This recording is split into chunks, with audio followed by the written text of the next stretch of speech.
خوش اومدین به یک قسمت دیگه از برنامه خودتون، یعنی آشپزی با پویا. توی این قسمت یاد میگیریم چطور کباب کوبیده رستورانی درست کنیم.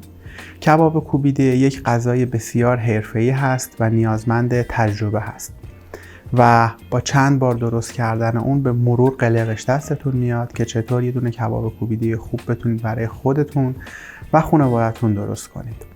از اونجایی که فوت و فن بسیار زیادی داره و من دوست دارم شما تمام نکات رو یاد بگیرید، از پدرم دعوت کردم که توی این قسمت به ما کمک کنه، چرا که تقریباً 30 ساله داره توی این زمینه فعالیت میکنه و کباب کوبیده های بسیار حرفه‌ای و خوشمزه رو درست میکنه.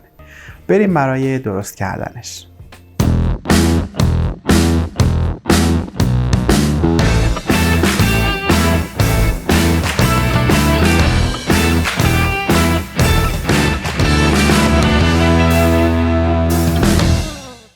بسم الله الرحمن الرحیم.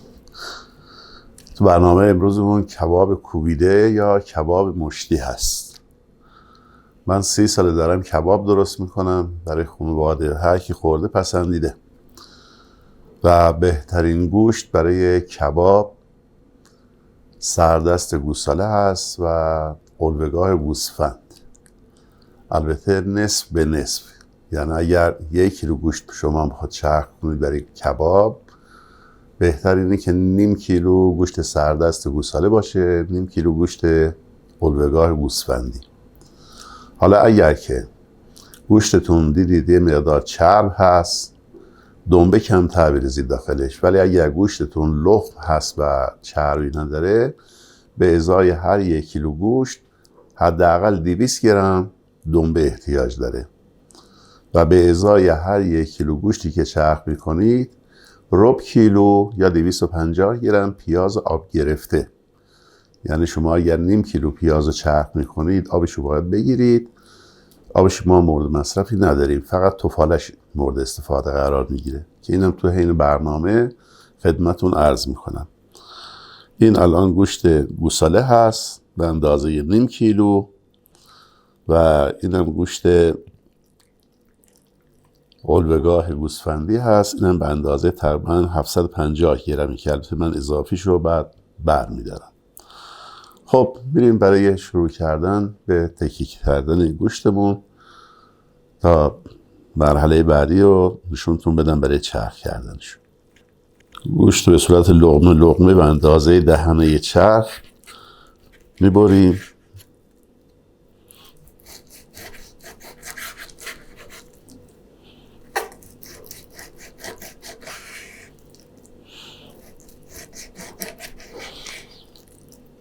دو سه تا نکته ریز هست تو کباب کوبیده، اگر رعایت بشه از سر سیخ نمیفته. یکی گوشتتون خیس نباشه،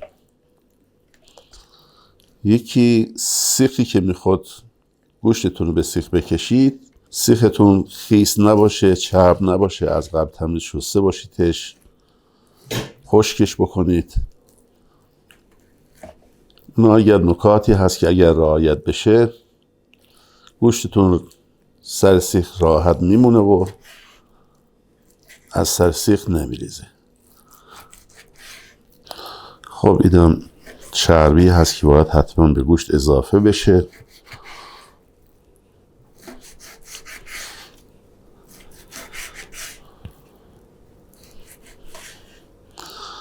خب پس این مقیاس چربی برای این 1 کیلو گوشت کافی هست.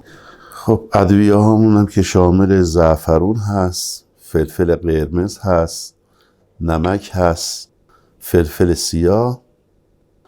البته بعضی ها جوهر جوش هم اضافه میکنن، بعضی هم اضافه نمیکنن. اون به صورت دلخواه میتونید استفاده کنید که اونم تو حین برنامه خدمتون عرض میکنم. خب چرخ گوشت آماده میکنیم و شروع میکنیم به چرخ کردن.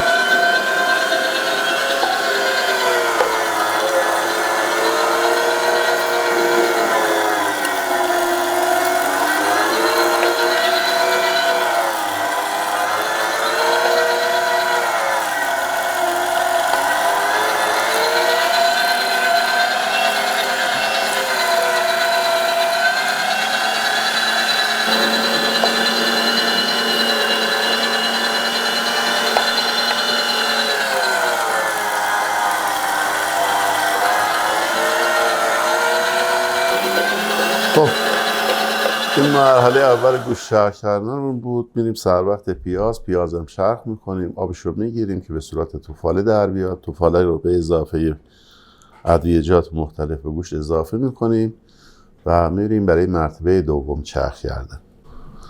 خب گوشتمون چرخ کردیم، حالا میریم سر وقت پیازمون که چرخ کردیم باید 1 ساعت تو یخچال بذاریم تا شیرین بشه پیاز. در واقع اگر همون لحظه پیازی که آبش گرفتیم اضافه کنیم به گوشتمون یه مقدار طعمش تلخ میشه. پس بهتره پیازو که چرخ کردیم آبشو بگیریم به صورت توفاله، حدود 1 ساعت کافی هست تو یخچال نگهداری کنیم، بعد به گوشتمون اضافه کنیم.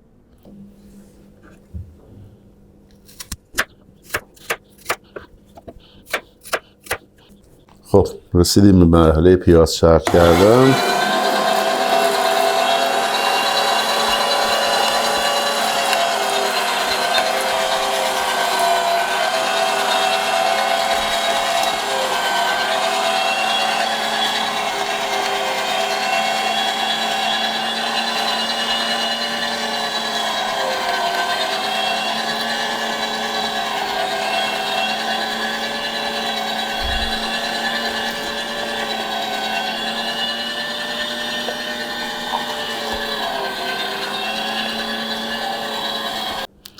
خب پیازمون رو چرخ کردیم، حالا میرسیم به مرحله آبگیریش که آبش کامل گرفته بشه. بعد میذاریم توی یخچال به مدت تقریباً 1 ساعت کافی است تا این پیازی مقدار شیرین بشه. بعد اضافه کنیم به گوشتمون. بعضی‌ها میپرسن چرا آب پیاز باید بگیریم. خب اگر آب پیاز گرفته نشه گوشتمون شل میشه در واقع، بعد سرسیخ وای نمیسه، باید آبش کامل گرفته بشه. خب من این مرحله رو انجام میدم، میذارم توی یخچال. شیرین که شد به مدت 1 ساعت دیگه میارم مجددا خدمتتون عرض میکنم. خب پیاز 1 ساعت گذاشتیم توی یخچال موند و شیرین شد. پیاز اضافه میکنیم به گوشت.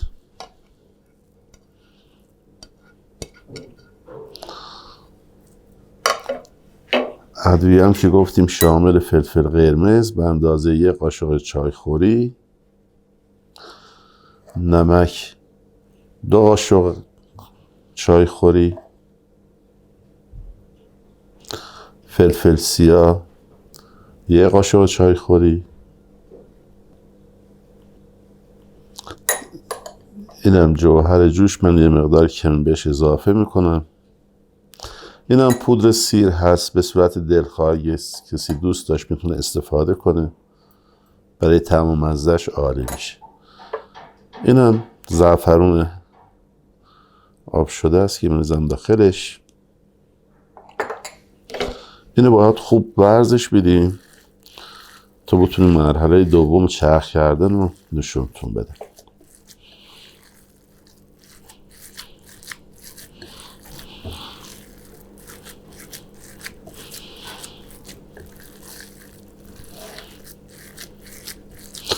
همین اندازه که ادویه‌هاتون با پیاز مخلوط گوشت بشه کافیه، چون که یه مرتبه دیگه باید چرخ بشه. تو مرحله دوم بیشتر باید ورزش بدیم. دوستان میپرسن که 1 کیلو گوشت چند تا سیخ کباب میده. اون دیگه بستگی به خودتون داره که چقدر به خود وزن چونه هاتون بگیری. بعضی ها سیخ 80 گرمی میگیرن، بعضی ها 100 گرمی، بعضی ها 120 گرم میگیرن. مسلما اگر سیخ 120 گرمی به خود بگیرید حدود 15-16 تا سیخ بهتون میده. حالا هرچی وزنش رو کمتر بکنید مسلما تعداد سیخ بیشتر بهتون میده. خب در همین حد کافی است. من میرم برای مرحله دوم چرخ کردن. میریم برای مرحله دوم چرخ کردن.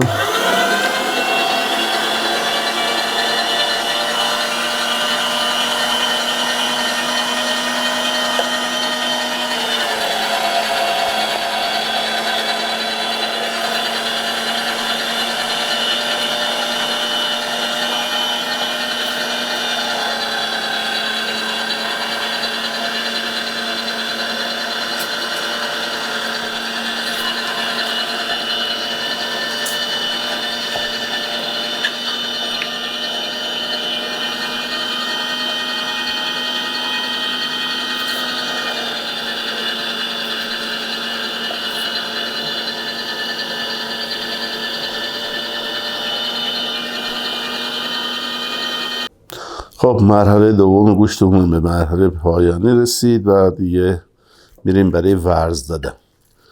تو این مرحله باید حسابی ورز داده بشه، حدود 10 دقیقه خوب ورز میدیم که گوشت کامل مخلوط بشه و چسبندگی به هم بزنه. زمانی که گوشت خوب ورز خورد چکنه میشه و به دست میچسبه.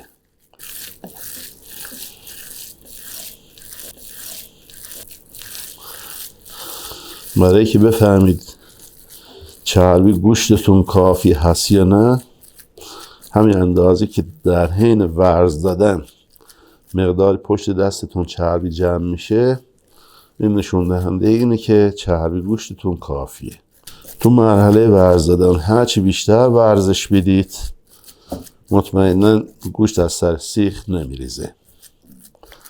البته یه 2 تا قلق دیگه هم داره برای که گوشت از سر سیخ نریزه که بعد خدمتتون عرض میکنم. گوشتمون رو ورز دادیم. الان ببینید گوشت قشنگ به دست میچسبه. وقتی به دست قشنگ چسبید سر سیخ هم راحت میچسبه و اون نمیریزه. که البته خدمتتون عرض کردم یه 2 تا قلق دیگه هست برای سر سیخ کردن که اونم موقع سیخ کردن خدمتتون عرض میکنم. این حالا ما میذاریمش توی یخچال به مدت 1 ساعت تا گوشتمون بیاد بشه و خوشمزه بشه. خب گوشتمون استراحتش انجام داد و حالا بردیمش بیرون. خب بزنیم سر سیخ. اون نکات مهمی که بهتون عرض کردم، سیختون خشک باشه، خیس نباشه. حالا دیگه اون به مقیاس خودتون، چونه 100 گرمی میگیرید، چونه 120 گرمی میگیرید یا 80 گرمی میگیرید. این معمولا این چونه 100 گرمه. میتونید اینو به صورت لول درش بیارید، اینو بذارید وسط سیخ به این صورت. یک کاسه آب ولرم میذارید بغل دستتون، فقط به اندازه که دستتون خیس بشه، گوشت به دستتون نچسبه. اینو بهش حالت میدید تو 1-2 مرحله.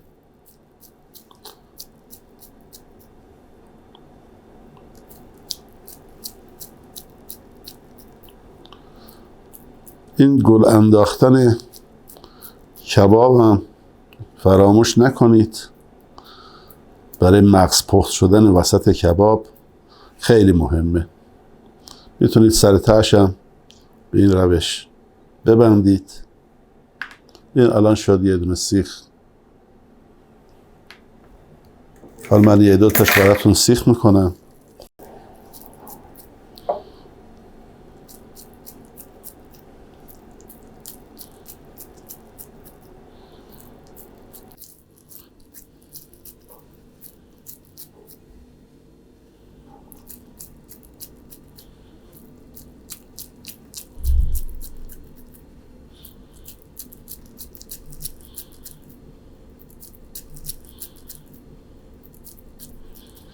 به این روش هم میتونید انگشت بزنید که وسطش گل بیفته برای مغز پخت شدن کبابتون. سر تهش هم به این روش میدوزید.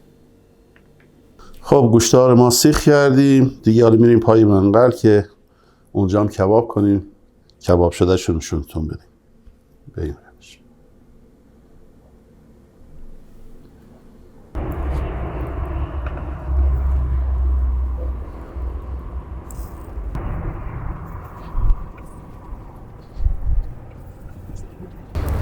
خب دوستان عزیز توجه کنن، این کبابی که میذارید رو منقل برای 1-2 دقیقه اول خیلی سریع زیرو کنید، رو کنید که هم این طرفش گرم بشه هم اون طرفش گرم بشه. اگر گذاشتید که یه طرفش کامل بپزه این از سر سیخ میفته.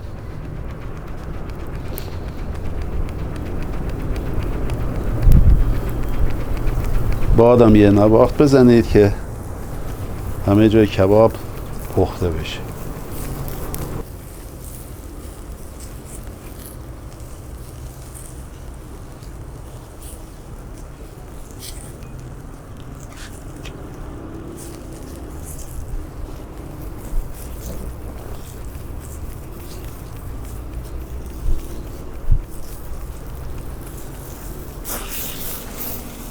بعد که کبابتون خودشو گرفت میتونید سریعتر هم باز بزنید، مشکلی نداره.